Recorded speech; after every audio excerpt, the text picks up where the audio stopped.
नहमदुहु व नुसल्ली अला रसूलिहिल करीम अम्मा बाद। मुअज़्ज़ज़ सामिईन, हम इस नशिस्त में दो चीज़ों को समझने की कोशिश करेंगे। पहली चीज़ ये कि 9 ज़िलहज्जा यौम आरफ़ा की फ़जीलत क्या है।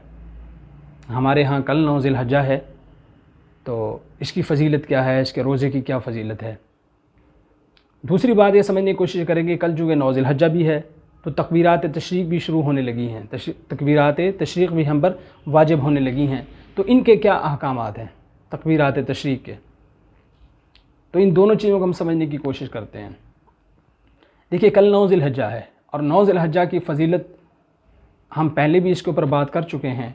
9 ज़िलहज्जा की कसम खुद अल्लाह ताला ने कुरान पाक में खाई है, वल फ़ज्र व लयालिन अश्र वश्शफ़अ वल वत्र। ये वल वत्र जो है, जिसे हम आम लफ्ज़ों में उर्दू में ताक बोलते हैं, तो हदीस शरीफ का मफ़हूम है कि यहाँ वल वत्र से मुराद यौम आरफ़ा 9 ज़िलहज्जा है। और ज़िलहज्जा का पूरा महीना उन 4 महीनों में से है जो अल्लाह के यहाँ इंतहाई एहतराम वाले हैं। और फिर इस पूरे महीने में से पहला आशरा इंतहाई फ़जीलत वाला है।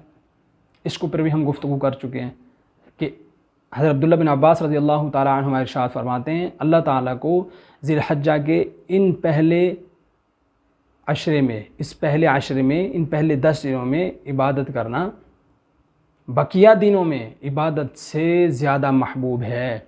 फिर वो इबादत जिस सूरत में भी हो, तिलावत हो, ज़िक्र व अज़कार हों, तकबीरात हों, या कुरान की तिलावत हो, या रोज़ा हो, किसी सूरत के अंदर भी वो इबादत हो, अल्लाह ताला को इंतहाई महबूब है। इसी तरह 9 ज़िलहज्जा के रोज़े की भी बड़ी फजीलत है। हज़रत अबू क़तादा रज़ी अल्लाह ताला अन्हु से रिवायत फरमाते हैं, नबी करीम सल्लल्लाहु अलैहि वसल्लम से पूछा गया, या रसूल अल्लाह, 9 ज़िलहज्जा के रोज़े के बारे में क्या हुक्म है।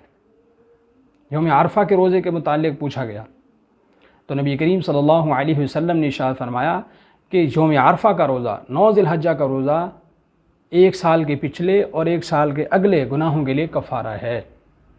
और अम्मी आयशा सिद्दीक़ा रज़ियल्लाहु ताला अन्हा से रिवायत है, फरमाती हैं कि अल्लाह ताला सबसे ज़्यादा लोगों को जहन्नम से यौम आरफ़ा में ही निकालते हैं।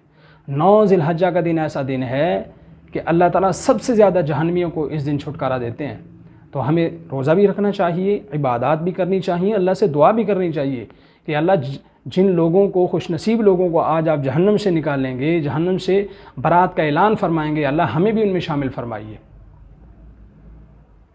इस तरह की रिवायत में ये भी है कि 9 ज़िलहज्जा के रोज़े के बारे में पूछा गया तो नबी करीम सल्लल्लाहु अलैहि वसल्लम फरमाया कि 2 साल के बराबर सवाब मिलता है 9 ज़िलहज्जा का रोज़ा रखने का। तो हमें कोशिश करनी चाहिए कि 9 ज़िलहज्जा कल है, इसका हम रोज़ा रख लें। मौसम भी ठीक है यहाँ पर, तो रोज़ा भी रख लें और गुनाहों से बचें। गुनाहों से बचना जो मुश्किल काम है, ये ज़रूरी है कि गुनाहों को छोड़ दें। हम नेकियां थोड़ी हो सकती हैं, जो नफली इबादत हैं कम हो सकती हैं, कम कर लें, लेकिन गुनाह बिल्कुल तर्क कर देना चाहिए हमें। तो लिहाजा कल 9 ज़िलहज्जा का रोज़ा है, इसलिए हमने इंशाअल्लाह उस रोज़े को भी रखना है और गुनाहों से भी बचना है। दूसरी चीज़ जो हमने इसके साथ समझनी है वो है तकबीरात तशरीक़। पहली बात तो ये कि तकबीरात तशरीक़ कहते किसे हैं।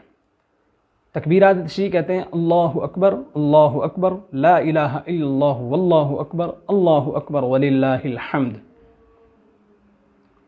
एक तो तकबीरात तशरीक़ पढ़ने का आप सल्लल्लाहु अलैहि वसल्लम ने पहले अशरे में खुसूसियत के साथ ज़िक्र किया है।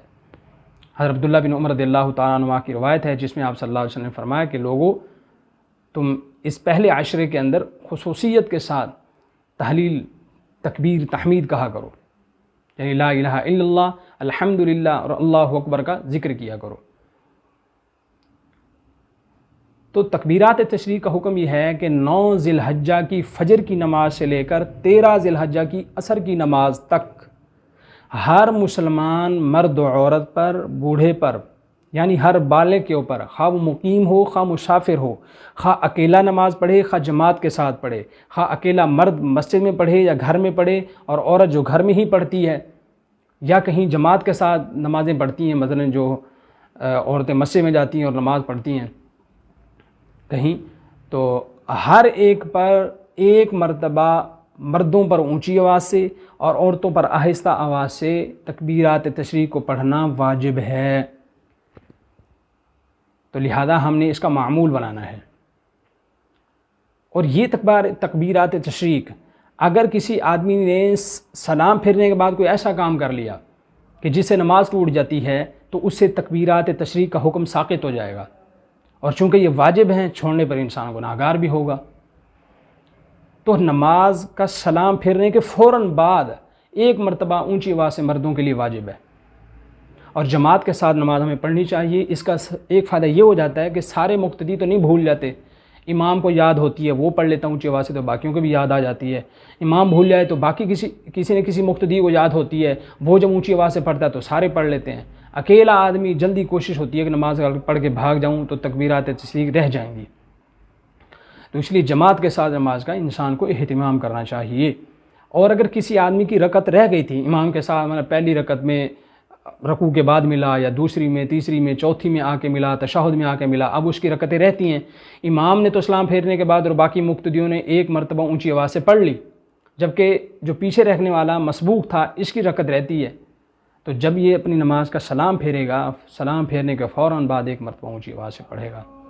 अगर किसी शख्स ने सलाम फेरने के बाद किसी से बात कर ली, या सलाम फेर कर के क़िबले से रुख फेर लिया, मस्जिद से निकल गया, या जानबूझ के वज़ू तोड़ दिया, या किसी और काम में मशगूल हो गया सलाम फेरने के बाद, तो तकबीरात तशरीक साक़ित हो जाएंगी और ये शख्स गुनाहगार होगा। फिर तौबा इस्तिग़फ़ार लाज़िम है कि अल्लाह से तौबा इस्तिग़फ़ार करे।